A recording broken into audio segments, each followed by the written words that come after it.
Hello everyone, welcome back in chapter 2nd, Forms of Business Organization. So without wasting our time, let's start. So guys, first of all you should understand the meaning of forms of business organization. Guys, the forms of business organizations are related with ownership, and ownership is a legal concept, okay, which determines the authority and responsibility of the owners, and the authority and the responsibility of the owners keep on changing along with the changing forms of ownership. In reality, the forms of business organization are those legal forms according to which business is organized and run. Okay. So the legal form of business organization is called the form of business organization. Okay. So in this context, this observation is important, that is the form of business organization determines its external existence and the other parties recognize it through this existence. Okay. So it is very clear that there can be many types of business organization on the basis of ownership.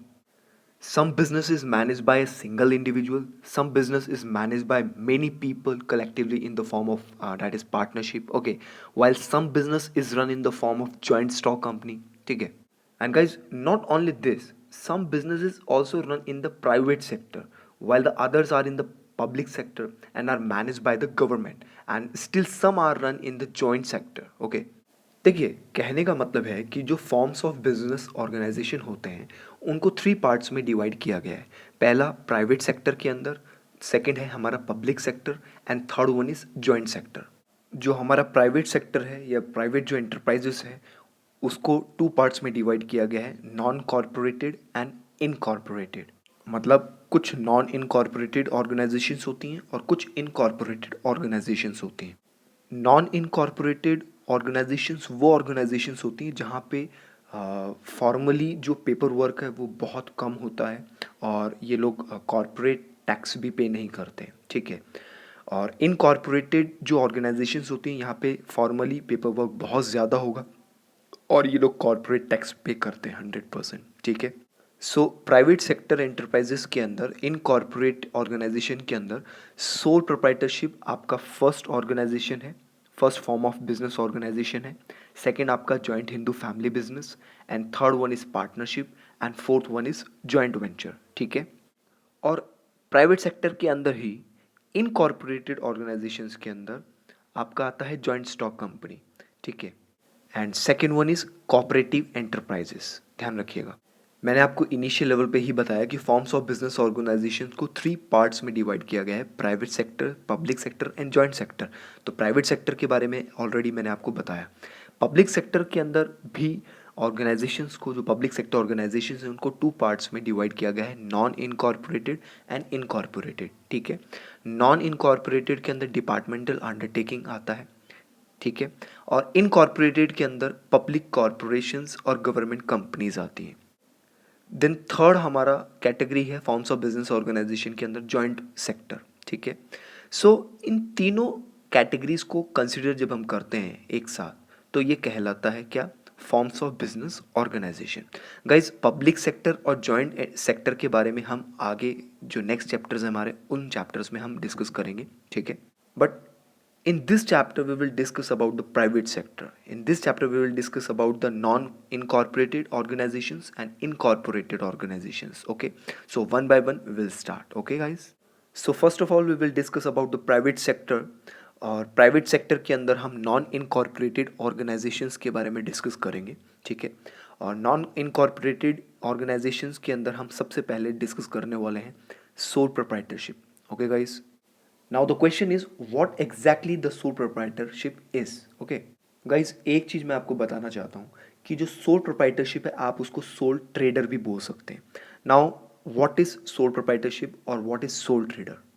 Guys, sole trader is that form of business which is established by a single individual. Okay, in this he or she invests the necessary capital, manages and direct it himself by using his ingenuity, and is himself responsible for profit and loss.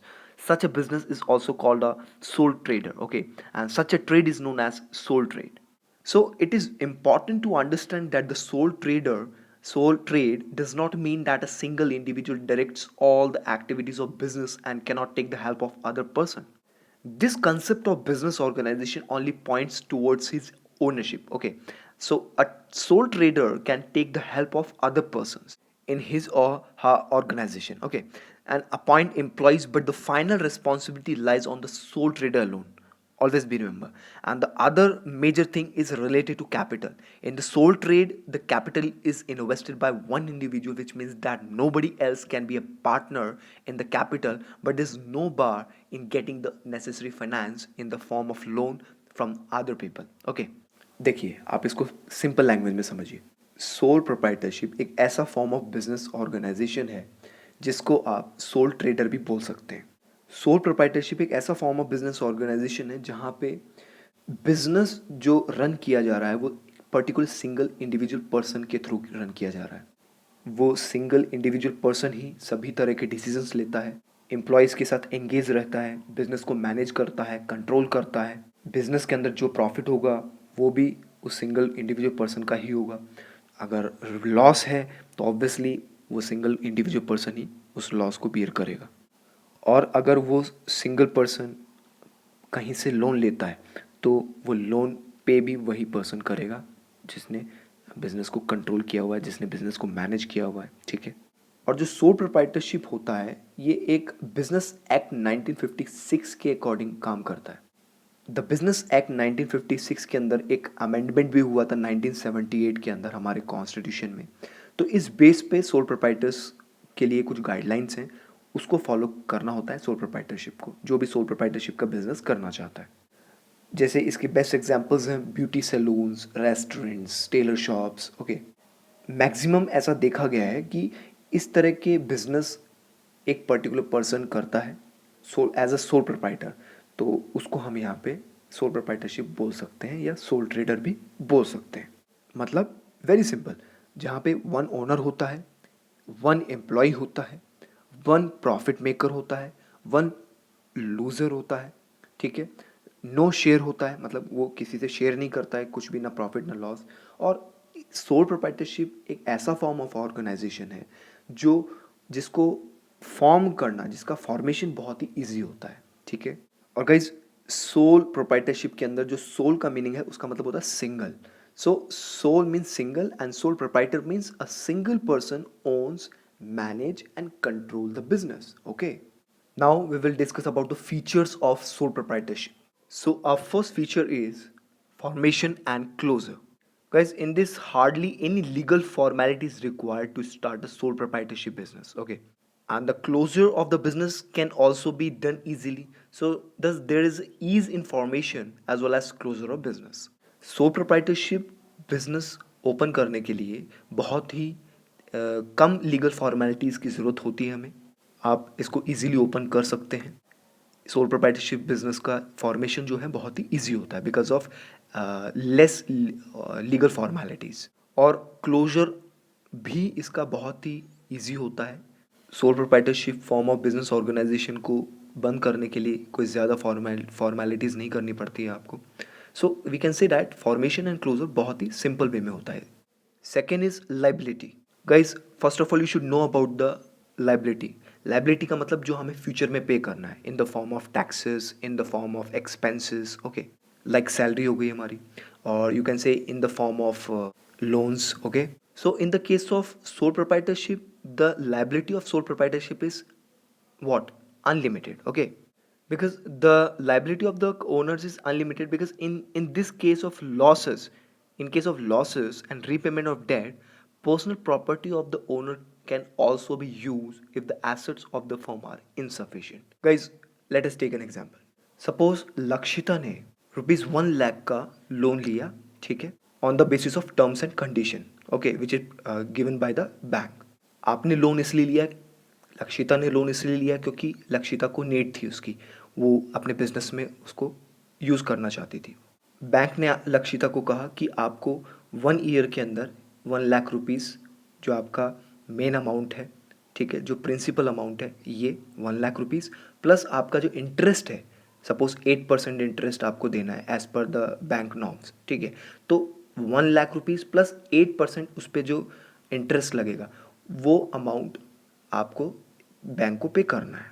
Suppose 1 lakh rupees पे 8,000 rupees जो है interest का बनता है, ठीक है।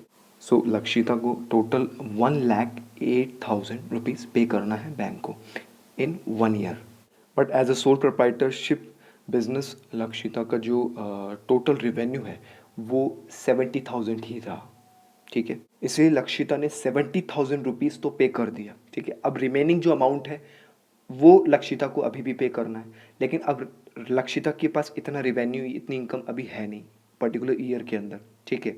तो लक्षिता अब कहाँ से पे करेगी, क्वेश्चन उठता है ये।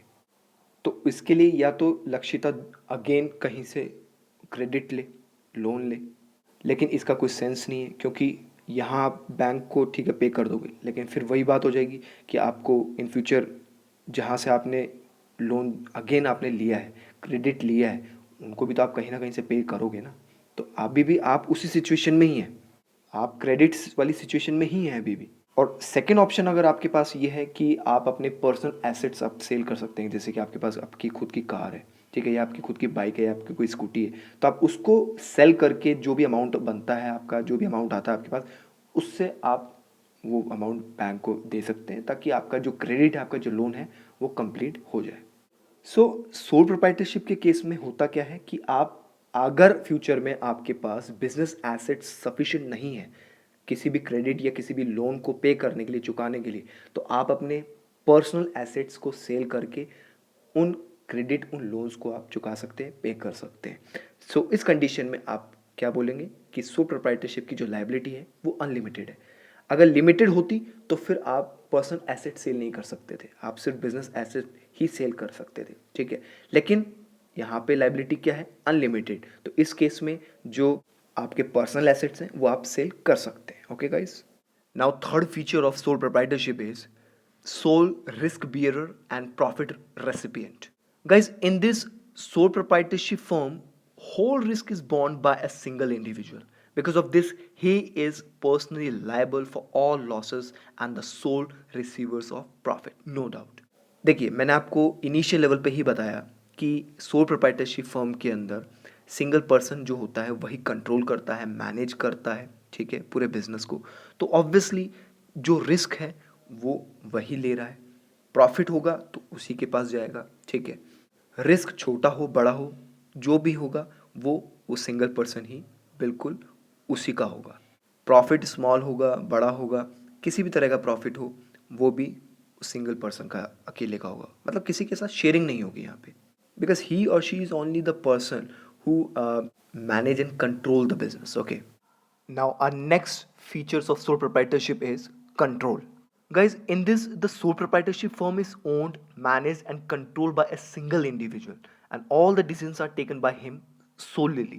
ओके गाइज, इसके बारे में मैंने आपको थर्ड पॉइंट में ही क्लियर कर दिया है कि जो सोल प्रोप्राइटरशिप फर्म है वो ओन्ड, मैनेज और कंट्रोल वो सिंगल इंडिविजुअल पर्सन जो है वही करता है पूरे बिजनेस को, ठीक है। तो जो भी डिसीजंस हैं वो अकेला लेगा, ठीक है, तो उसका पूरा कंट्रोल रहता है। वहाँ पे कंट्रोल किसी और पर्सन का नहीं होता है, क्योंकि वहाँ पे वही ओनर है, सिंगल पर्सन ही ओनर है, वही मैनेज कर रहा है, वही कंट्रोल कर रहा है, ठीक है। प्रॉफिट भी उसी के पास जा रहा है, लॉस वही बियर कर रहा है, ठीक है। कहीं से लोन लिया जाता है तो वही पर्सन पे करता है। तो इट मीन्स कि जो पूरा कंट्रोल है बिजनेस पर उस सिंगल पर्सन का ही है। Okay guys, now our next feature is no separate entity. Guys, in this, a sole proprietorship firm has no legal identity apart from that of its owner. Okay, as a result, the owner is held responsible for all the activities of business. Guys, इसके अंदर आपको बताया गया है कि in this form of business organization, business and the businessmen are not considered separately. Always be remember. मतलब क्या है कि जो बिजनेस है और जो बिजनेसमैन है उनको कंसिडर अलग अलग कंसिडर नहीं किया जाता है, which means that the business has no separate existence or entity from that of the businessman. Okay, all the assets and liabilities of the business are that of the businessman, so that is why he alone will be responsible for all the trade activities. In this form of organisation जो business organisations हैं वो और जो businessman हैं उनको consider अलग अलग नहीं किया जाता है। बिजनेस और बिजनेसमैन का जो एग्जिस्टेंस है वो सेपरेट नहीं होता है, या जो उसकी आइडेंटिटी है वो सेपरेट नहीं होती है। बिकॉज जो बिजनेस की एसेट्स हैं, जो लाइबिलिटीज़ हैं, वो पूरी तरह से किसकी होती हैं, उस पर्टिकुलर बिजनेसमैन की होती है जिसका कंट्रोल है उस बिजनेस पर. So we can say that he alone will be the responsible for all the trade activities. Now next our feature is lack of business continuity. Guys, in this the owner and the business are same. Therefore death, insanity, imprisonment, physical ailment or any bankruptcy of sole trader will affect the continuity of the business, no doubt. Guys, जैसे कि मैंने इससे पहले वाले feature में आपको बताया है नो सेपरेट एंटिटी के अंदर कि ओनर और बिजनेस की जो आइडेंटिटी है वो अलग अलग नहीं होती है, उनका जो एग्जिस्टेंस है वो सेपरेट नहीं होता है.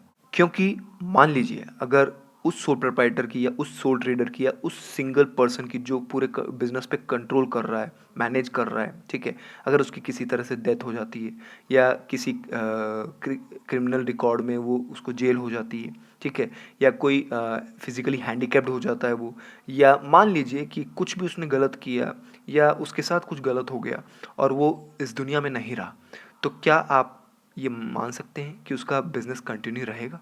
बिल्कुल नहीं रहेगा, क्योंकि उसके बिजनेस पे अफेक्ट पड़ेगा, उसकी बिजनेस की कंटिन्यूटी पे 100% अफेक्ट पड़ेगा, क्योंकि वो एक सिंगल पर्सन ही तो था जो पूरे बिजनेस का ओनर था, बिजनेस को मैनेज कर रहा था, बिजनेस को कंट्रोल कर रहा था. So we can say that कि अगर बिजनेस मैन को कुछ भी होता है तो 100% जो बिजनेस की जो कंटिन्यूटी है वो अफेक्ट होती है 100%.